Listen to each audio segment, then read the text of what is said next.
Buenas noches, señoras y señores. Hace ya largo tiempo... Perdón, me faltaba a mí el micro, yo que siempre se lo recomiendo que no se olviden a nuestros invitados. Hoy soy yo el que me olvido, quizá por la importancia del momento. Decía que hace ya mucho tiempo que la clave tiene previsto tratar temas de la historia reciente. Y no solo previsto, sino realizado. Hay algunos temas que ya han sido tratados, como es la participación extranjera en la guerra civil, como es lo de excombatientes, etcétera, etcétera. Queremos tratarlo, este tipo de temas, no como algunos sospechan por interés en suscitar o en abrir viejas heridas, sino por todo lo contrario. Creemos que estos debates de la clave, y el tiempo demuestra que es así, se prestan precisamente a que las heridas, salvo aquellos que son muy partidistas, se cierren. Y digo lo de partidistas no en sentido peyorativo tampoco, nada más lejos de nosotros, creemos que hay que ser partidista, salvo aquellos que de profesión, y nosotros en el caso de la clave, no fuera de ella, tenemos que intentarlo, no puedan ser partidistas. Pero por lo menos pediríamos precisamente porque quien tiene un partido, quien tiene un grupo, quien tiene una fe o una idea, debe pensar que los demás también puedan tener la misma, diferente o contraria, y aceptarlo, es decir, en última instancia la tolerancia, que es en última instancia también la última finalidad de la clave. Digo todo esto porque dentro de tales temas de la historia reciente hay algunos que son especialmente complicados de tocar. Por ejemplo, hace tiempo que nosotros contábamos con tocar temas concernientes al que hoy nos ocupa, José Antonio Primo de Rivera. Previamente queríamos haber tratado de la Falange. Hago este matiz de entrada porque es muy importante esta noche precisamente. La clave en su momento quiso tocar el tema de la Falange y no pudo, no por nada relacionado con Televisión Española, ni siquiera entonces, que era más difícil tocar este tipo de temas, sino porque es bastante complicado ser realmente ecuánime a la hora de los invitados en relación con la Falange, porque hay la Falange de su nacimiento y luego hay hoy una serie de grupos que todos, y algunos de nuestros invitados hoy aludirán al tema, se dicen los falangistas auténticos y que parece ser que no están bien entre sí en algunos casos. Procuraremos cuando llegue el momento contar con los adecuados, pero no nos olvidemos siempre que nuestras limitaciones son formales, son técnicas, son propias de la televisión, que tenemos 6 o 7 sillas y que habrá que contar con esas 6 o 7 sillas a la hora de distribuirlas entre los diferentes grupos y contaremos con los diferentes grupos, insisto en ello, más también aquellos que no sean falangistas, porque si no sería digamos una discusión solo cerrada entre falangistas. Decía que este matiz era especialmente importante esta noche por una razón, porque hemos sufrido toda clase de presiones, advertencias, incisos, comentarios en torno a los posibles invitados que hoy nos acompañan y a los que quisieran acompañarnos. La mayor parte de ellos representan a grupos políticos, los de hoy también en algunos casos, lógicamente es verdad, pero hemos querido dividir la cosa en dos, precisamente para hacerlo lo más limpio posible. Una cosa es la Falange, las falanges y el falangismo, y otra cosa es José Antonio Primo de Rivera, fundador de Falange Española en su momento. Insisto en que, lógicamente, la figura de José Antonio Primo de Rivera tiene una dimensión política, como no, y hoy se tratará de ello, pero que en cuanto a los grupos, en cuanto, digamos, a la ideología y a programas, será tratado en su momento y les aseguro que la clave lo hará. Y lo hará la clave y nadie otro. Ni grupos ni intereses. Lo hará la clave o no lo hará. Quiero decir con esto que este tipo de presiones, que en muchos casos son legítimas, en otros no tanto, cuando son legítimas, no hace falta que yo las justifique, están justificadas, pero hay en otros casos en los que hay vetos. No habrá vetos y yo reclamo para quienes hacen la clave conmigo, y para mí mismo, por supuesto, como responsable, yo reclamo esta capacidad, y ante ustedes queda algunas veces demasiada evidencia para mal para mí, reclamo este derecho a triunfar o a equivocarnos también. Procuraremos no equivocarnos. Hoy es José Antonio Primo de Rivera. Hay cantidad de cartas, cantidad de telegramas, cantidad de llamadas pidiéndonos que esté aquí presente con nosotros hoy, pues desde Narciso Perales, que estará, como no, en el programa dedicado a los grupos falangistas, o como gentes que representen a quien sea, a Pedro Conde, a Edilla, etcétera, etcétera, estarán, insisto, pero no estarán todos, y también reclamaremos entonces nuestro derecho a hacer nuestra propia selección, y ante no esos grupos interesados, sino ante el conjunto de los españoles, estaremos presentes y nos responsabilizaremos. Y hoy, sin embargo, están aquellos personajes que de alguna manera creemos que pudieran tratar más directamente del tema de José Antonio Primo de Rivera. Entre ellos contamos en primer lugar con José Luis López Aranguren, catedrático de ética, ensayista, que entre sus numerosas obras tiene una que yo destaco precisamente, aunque solo sea por su título, Crítica y Meditación. ¿Qué hacía López Aranguren en el año 33? ¿Qué era y quién era López Aranguren? Estudiaba, primero estudié Derecho y a continuación Filosofía. Nunca conocí personalmente a José Antonio Primo de Rivera, de modo que si yo represento algo aquí, que no sé si lo represento, es un punto de vista absolutamente independiente, sin ira et studio, se podría decir, pero con más studium que ira, con más simpatía por la figura de José Antonio que antipatía, y exponiendo un punto de vista, en la medida que haya tiempo y lo demás, que será más bien crítico respecto de los herederos de José Antonio, y mirando a José Antonio como una figura que se perdió, que desapareció, que murió sin dar de sí lo que habría podido dar de sí, y preguntándome qué habría sido eso. En fin, eso es lo que yo puedo aportar aquí. Gibson es un irlandés que ya desde el 79 está prácticamente afincado en España. Llevo 3 años aquí ya. ¿Y con vistas a la permanencia? ¿O? Hombre, yo creo que me voy a quedar aquí, si me dejan. Esperamos que sí. Esperemos que las cosas no se corten de manera que no pueda estar Gibson con nosotros. Gibson es un especialista en temas españoles, como historiador, y además en temas españoles muy a menudo difíciles. Por ejemplo, estuvo aquí con nosotros en el programa García Lorca y nos pudo aportar datos muy importantes, junto con Rosales, que era la primera vez que intervenía sobre el tema, curiosamente, en la clave. Por un libro suyo, concretamente, La represión nacionalista de Granada y la muerte de Federico García Lorca, recibió en el 72 el Premio Internacional de la Prensa en la Feria del Libro de Niza. En 1980 publicó un libro En busca de José Antonio, que ha ganado el Premio Espejo de España y que también ha tenido sus críticas, unas favorables y otras en contra. Es lógico también, hay quien habla de sus insuficiencias, lógicamente. Y por último, creo, si no me equivoco, que en este momento está preparando uno sobre Calvo Sotelo. Sí, llevo 2 años ya trabajando sobre el asesinato de Calvo Sotelo, sobre lo que pasó aquella nefasta noche del 12 de julio del año 36. Tengo la investigación bastante avanzada, ha habido muchos problemas, gente que no ha querido hablar, como es normal, pero creo que poco a poco voy terminando la investigación y el libro saldrá el año próximo. Hacer historia, investigar en historia es siempre difícil, Gibson, pero especialmente en la historia reciente de España y con todas las secuelas de la Guerra Civil, que es, sabemos, el hecho histórico del siglo que más literatura ha despertado. Es especialmente difícil en España encontrar datos, es encontrar eso, las gentes que hablen. Bueno, es difícil a veces localizar a la gente y luego no es fácil siempre que hablen. Pero desde luego hay tanta gente todavía que tiene tanto que aportar y que decir que esto es apasionante para el investigador. Luego hay archivos que se van abriendo o que se pueden descubrir y esto también es un gran aliciente. Es una tierra casi desconocida, ¿no? Donde se pueden hacer maravillosos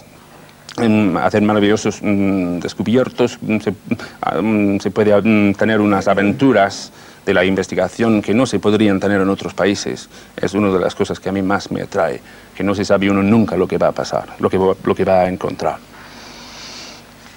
Pilar Primo de Rivera, condesa del Castillo de la Mota, fue desde el año 34 delegada nacional de la sección femenina. Yo creo que es el único alto cargo del anterior régimen que ha durado todo el tiempo, prácticamente. Sí, es posible. Pilar Primo de Rivera es la hermana de José Antonio Primo de Rivera, y en esta presentación, o sea, previo por lo tanto al coloquio, previo a la discusión, a mí me gustaría saber algo también anterior, históricamente, es cómo era la familia Primo de Rivera de niño y de adulto, y cómo era José Antonio de niño y de adulto, cómo era la vida en la casa. Pues la vida en la casa era, pues, como la mayoría de las familias españolas, desde luego, éramos una familia absolutamente unida, que vivíamos con mi padre y con 2 tías, hermanas de mi padre, que vinieron a vivir con nosotros a la muerte de mi madre, porque murió al nacer mi hermano Fernando, que era el último, y, como digo, una familia absolutamente unida. Indudablemente José Antonio, desde pequeño, siempre se destacó ya como un poco el dirigente de nosotros, que éramos los que le secundábamos. Pues él dirigía nuestras lecturas, él tenía un rigor tremendo para toda la vida y nos exigía a nosotros también un rigor tremendo, tenía una autenticidad estupenda. Y claro, pues la vida familiar era eso, en un ambiente, por supuesto, religioso, en un ambiente, por supuesto, a través de mi padre, pues de un amor a España y de un entendimiento de España extraordinario. Y luego ya, pues como José Antonio entró en la Falange, a mí la verdad es que ha llegado a olvidárseme un poco el ámbito familiar de mi casa. Yo ya seguía a José Antonio pues porque me apasionó la idea suya y me apasionó todo aquello. Pero había ambiente político en la casa también, se hablaba de política normalmente. ¿Usted recuerda toda su vida familiar? No recuerdo. Vamos, por ejemplo, cuando la dictadura, que el año 23, que estábamos en Barcelona todos con mi padre, que era capitán general, pues allí es como empezamos a vivir un poco la política, pero tampoco política, no. De política hablábamos poco. La política empezó más bien después, para nosotros el año 33, cuando la fundación de la Falange. Quizás ya por la situación en que estaba España y por todas aquellas cosas que pasaban. Pero antes no. Usted ha dicho en una conferencia, Pilar, que no recuerdo textualmente, pero algo así como que lo malo de José Antonio es que se ha convertido ya en un mito y que era una persona, y que era una persona con sus defectos y sus virtudes. Eso lo dije en una conferencia que di en Barcelona, en el Club Mundo, precisamente que me pidieron para explicar un poco lo que era José Antonio. Y aquí la traigo por si de alguna manera me sirve un poco de guión. Pero es que es verdad, porque se ha hecho de José Antonio un mito, y yo creo que se empequeñece su figura si se le considera mito. Él era un hombre como todos los hombres, con sus defectos, con sus virtudes. Solo que, claro, demostró luego que era un hombre excepcional. Porque no solamente en la vida política, en su vida profesional, pues incluso reconocido por aquellas personas que políticamente no estaban con él, pero sin embargo reconocieran en su vida universitaria que era un hombre excepcional. ¿A usted le parece, por ejemplo, que el mito José Antonio tiene muchas diferencias con respecto al José Antonio original, al José Antonio real? Ah, sí, tiene diferencias, ya lo creo. Sí. Espero que puedan salir aquí esta noche, precisamente, si se puede aclarar algo. Vamos a ver. Don José Prat, licenciado en Derecho Jurídico Militar, letrado del Consejo de Estado, secretario del Ateneo de Madrid en el año 32, diputado a Cortes Socialistas desde el 33 al 36, exiliado después en Colombia, profesor de literatura, comentarista en el diario El Tiempo de Bogotá, el gran diario colombiano, uno de los más conocidos y más importantes del mundo, presidente del Partido Socialista Obrero Español histórico, senador del PSOE hoy por la provincia de Madrid, presidente de la Federación Socialista de Madrid, desde el año 78 al 79, presidente del Grupo Socialista del Senado y presidente del patronato de la Fundación Largo Caballero. ¿Y usted, Prat, qué hacía en aquellos años? Precisamente usted era diputado, socialista además, del 33 al 36, en el 33 nace Falange. ¿Qué hacía usted en aquella época y cómo vieron ustedes el nacimiento de Falange? Yo pertenecía a la minoría socialista por los años en que se fundó Falange.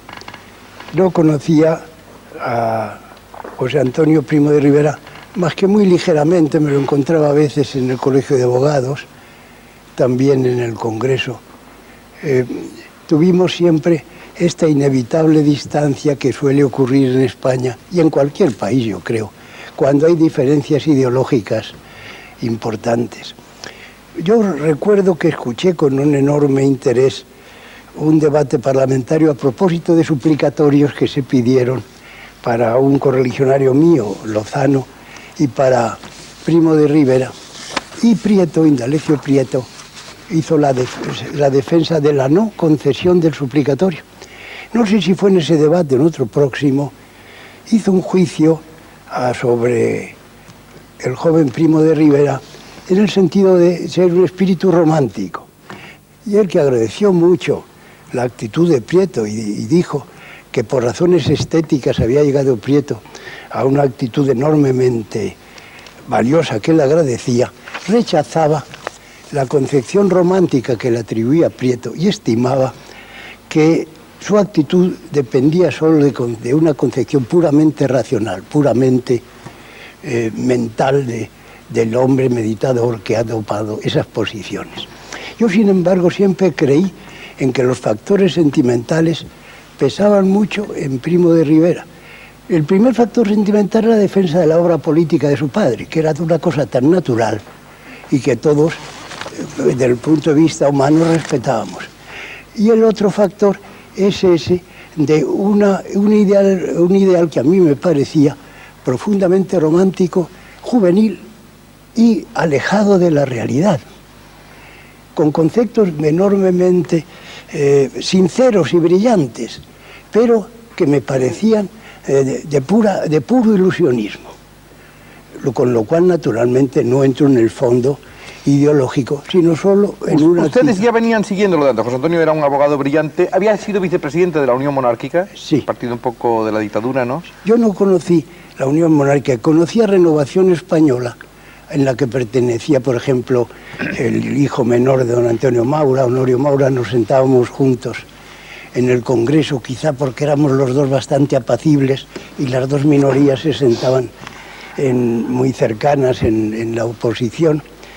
Conocí también a Ramón Serrano Suñer desde la época de estudiante de Derecho Natural en Madrid, lo conocí en Granada.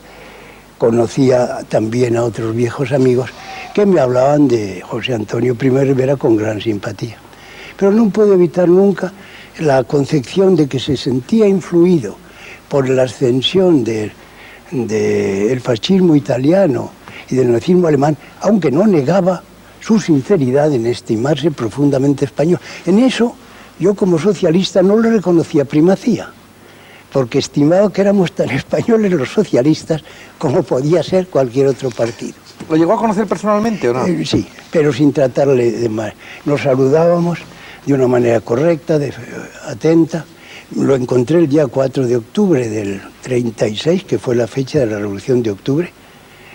Él iba por el Prado, yo por la acera, nos saludamos con un sombrerazo. Yo no sé si él llevaba sombrero, pero en fin, me contestó atentamente. Sí, en cualquier caso. Yo llevaba sombrero, él iba con unos jóvenes, yo miraba con cierta preocupación porque yo iba con un solo compañero y pasamos cada uno por nuestro camino.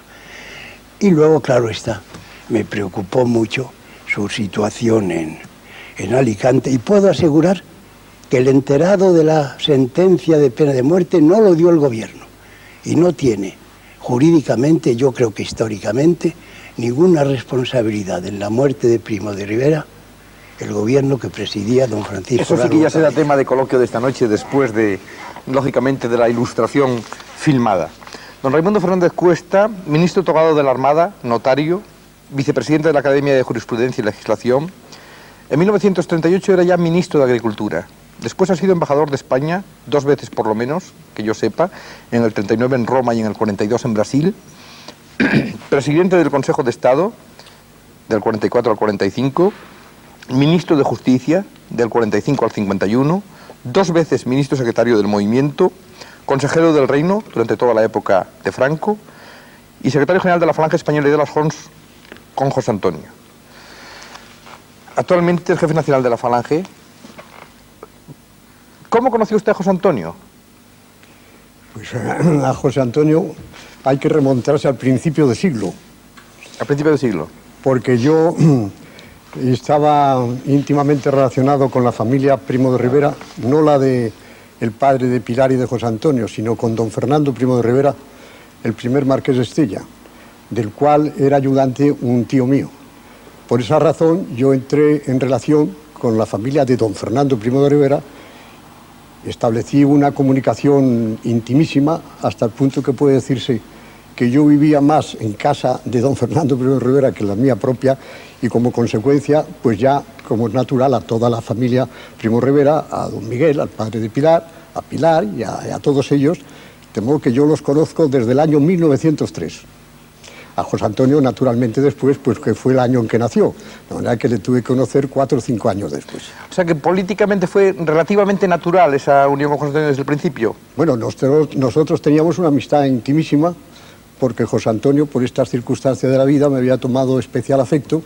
Incluso, parece ser, porque yo empecé como natural la carrera de abogado, y parece ser que él también siguió ese camino, que primeramente pensó ser ingeniero de caminos, pero después, por imitación a mí o por seguir mis pasos, se hizo también abogado.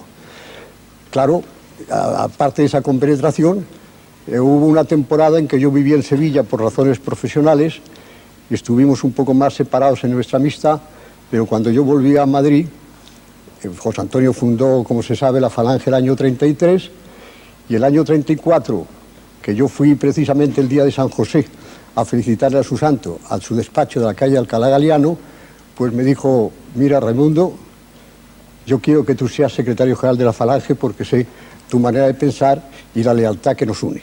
Y desde aquel momento ya no me he separado en absoluto ni de José Antonio hasta que murió, ni de la Falange hasta que me muera. Bien, se me ocurren más preguntas sobre la marcha, pero lógicamente son las de coloquio, precisamente.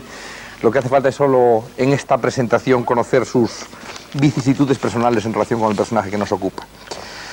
Don Eduardo de Rojas Ordóñez, conde de Montarco, es agricultor y ganadero. Creo que hoy separado de la política prácticamente, o no. Bueno, no está separado de la política, por lo que a continuación va a venir, lógicamente. Es director de la Gaceta Rural, fundador de Falange Española con el carnet número 37, otorgado personalmente por José Antonio. Escribió en Falange Española y arriba antes de 1936. Fue detenido 2 veces en el 36, la segunda el 13 de julio. El 18 de julio se encontraba en la cárcel Modelo, de donde pudo huir el 7 de noviembre durante el bombardeo por la aviación. Nombrado en Burgos consejero nacional y consejero secretario de la presidencia de la Junta Política, teniente de alcalde del Ayuntamiento de Madrid desde el 39 al 43, voluntario en la División Azul del 41 al 42, en el 43 se puso a disposición de don Juan de Borbón, conde de Barcelona. Formó parte de su consejo privado y de su secretariado político. Fue procesado en 1963 por el delito de sedición en grado de provocación, siendo absuelto por la Audiencia de Madrid. Fundador de FEDISA y del Partido Popular, fundador de la COE, de la que fue vicepresidente y actualmente forma parte de la Junta Directiva. Es vicepresidente de la Confederación Nacional de Agricultores y Ganaderos y vicepresidente de la Asociación General de Ganaderos del Reino. Yo le iba a hacer 2 o 3 preguntas rápidas, lógicamente también de presentación.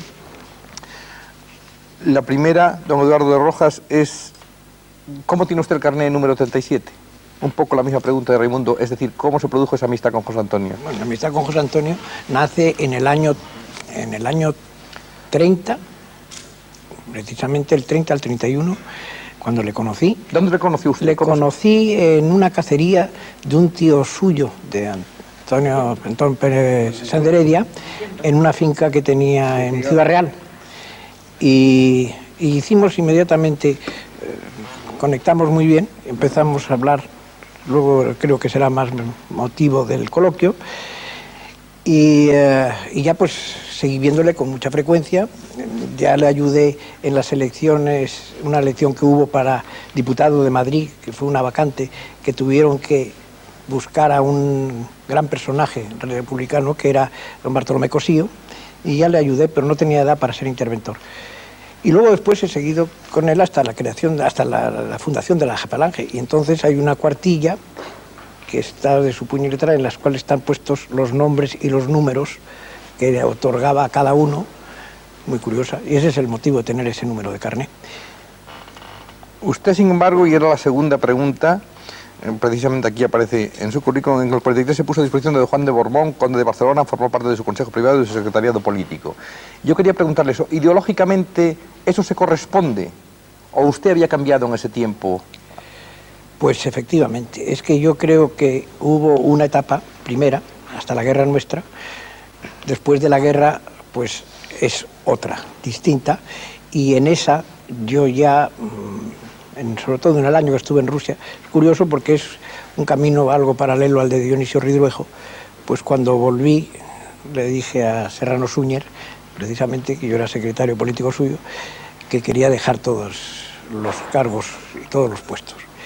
Y entré entonces en contacto ¿Como con consecuencia de la guerra o sencillamente usted como había resultado de la meditación y de todo lo que, de las impresiones que yo tenía del desarrollo político en aquellos momentos y de lo que representaba la política que se seguía en ese momento. ¿Y eso quiere decir que a partir de ese momento usted se separó, digamos, del régimen? Pues sí, a partir de ese momento yo empecé a militar en una reconstrucción de la democracia en España. Y la tercera Es algo pregunta, largo para explicar. la tercera pregunta no era relativa a su relación con José Antonio era más circunstancial, era en relación con la clave. Usted en un momento dado, y sé que lo ha comentado, por eso lo comento aquí, me gusta además que las cosas se pueden hacer en la clave, esa es la ventaja, y otras son las desventajas. La ventaja del directo se pueden hacer en público. A propósito de una clave, que si no recuerdo mal era sobre la reforma agraria, precisamente, sí. Usted escribió un artículo en ABC, yo no voy a leerlo todo, evidentemente criticaba duramente el planteamiento que habíamos hecho al programa. Voy a leer solo quizá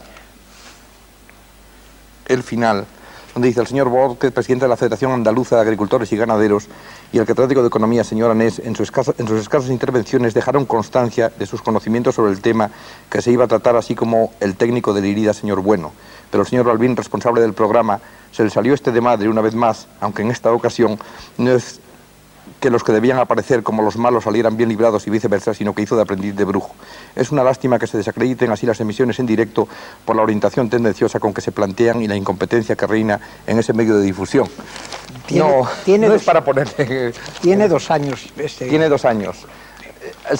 ¿Vio usted solo ese programa? ¿También evolucionan las cosas en la televisión? Te digo, ¿vio usted solamente ese programa o sigue de una manera más o menos habitual? Los veo siempre que puedo los veo. ¿Y le parece, cuando no es de lo suyo, le parece que es tan tendencioso el programa? No, yo lo que creo es que, en fin, si hay lugar para explicar, sí. Yo lo que me parece es que generalmente hay una serie de personas, no solamente en la clave, en algunas emisiones especiales, esas que corresponden a su área. Por el momento. Hay una serie de personas documentadas, inteligentes, competentes, que exponen un punto de vista político, pues que está en un campo. Y entonces, en el campo, de los del campo contrario, siempre resulta más tonto el que viene. Y claro, sale vapuleado, y eso a mí algunas veces sí me desespera. Porque creo que por eso los mano a mano sí me gustan. Porque el mano a mano son 2 personajes que vienen a estar equilibrados. Pero en los coloquios, ¿verdad?, de otro tipo, generalmente ocurre eso. Que el que está en el campo del cual yo me encuentro, pues no es el más siempre competente. Le parece que y queda mal. Y coincide siempre que son los que están en el campo que usted se encuentra. Sí, generalmente. Es curioso porque verá usted cómo esta noche, o como consecuencia de lo de esta noche, va a ocurrir que a lo mejor nos reprochen lo mismo porque están ustedes aquí y no otros. Es posible. No, hay que decir que es difícil, efectivamente que esto de la llamada objetividad es muy difícil. Le advierto que todos ustedes están aquí como consecuencia de largas discusiones en el equipo de la clave y que efectivamente ocurre así, que también es verdad que nunca se sabe cómo va a reaccionar nadie en un programa, ni yo sé cómo voy a reaccionar esta noche, ni ustedes tampoco, ni cómo van a estar de brillantes, es muy difícil. Lo que hay que decir es que buscamos siempre que estén las partes encontradas y que, curiosamente, cuando invitamos a instituciones y no a personas, no es el caso de esta noche, pero cuando invitamos a instituciones, es decir, un representante de un ministerio, de un partido político, según el tipo de programa que haya, no intervenimos jamás en la designación del personaje. Si nosotros decimos aquí corresponde que haya alguien de CD, invitamos a CD y es CD quien nos envía un personaje. Y viceversa, si es alguien del Partido Comunista también, por ejemplo. De modo que no intervenimos, lo que ocurre es que después los programas discurren como discurren, porque es así, la televisión tampoco es lo decisivo en el país, aunque se hable tanto de ella. Esto me lleva a decir que insisto una vez más en que se trata precisamente de equilibrar lo más posible este tipo de programas, sobre todo los que tienen referencias políticas y sobre todo los que tienen referencias políticas concernientes a la historia reciente. Eso es muy importante. Insisto en que aquellos que nos piden estar hoy presentes y que no han podido estar, esperamos que algunos de ellos, porque todo será imposible también por razones técnicas, puedan estar en el siguiente programa, incluidos también algunos falangistas jóvenes que nos dicen que quizá conviniera que estuvieran hoy los falangistas que no lo eran entonces, y también algunos antifalangistas jóvenes, ¿por qué no? Yo en cualquier caso tengo que decir que yo no hice la guerra, la mayor parte de los que hacen la clave nacieron después de ella y por lo tanto lo que queremos precisamente es que no se reproduzca, sino todo lo contrario. Quizá han visto ustedes ya, no lo sé, el realizador ha podido mostrarles una silla vacía. Esa silla vacía corresponde a un invitado que está a punto de llegar, quizá no llegue ahora a la presentación, pero lo verán después de la película, y que no habíamos anunciado su presencia precisamente porque siempre ha sido muy difícil de conseguir tenerlo aquí con nosotros, tan difícil que no lo habíamos conseguido jamás. Se trata de don Ramón Serrano Súñer. Serrano Súñer tiene una cierta reticencia, luego nos explicará por qué, aparecer en televisión. Concretamente la clave, cuando ha habido temas que de alguna manera le podían concernir, le hemos invitado y siempre nos hemos encontrado con la dificultad de tenerlo ante nosotros. Hoy sí ha querido estar y en este momento está camino de la clave, de modo que ustedes lo podrán ver dentro de unos momentos o por lo menos después de la imagen. al respecto. Y hablando de la imagen, creo que ya lo habíamos anunciado la semana pasada, esta vez ha sido muy complicado. Ha sido muy complicado porque, curiosamente, en el mundo occidental sobre todo, se encuentra cine de todo tipo, no digo nada si es americano, sobre todo los personajes, sobre todo los momentos históricos, y en cambio no se encuentra tanto en la reciente historia de España. De esto les va a hablar Carlos Pumares, nuestro asesor cinematográfico, porque evidentemente no ha habido película sobre José Antonio, película suficiente, película argumental. Saez de Heredia quiso hacer algo. Esperemos que a ustedes les venga bien este montaje que hemos intentado, pero Carlos Pumares, insisto, asesor cinematográfico de La Clave, aquel de quien depende un poco digo, porque no todo lo podemos hacer nosotros en esta casa, un poco el cine de La Clave, es el que va a explicárselo. Hasta después, por lo tanto, de la ilustración filmada, en que entraremos en coloquio.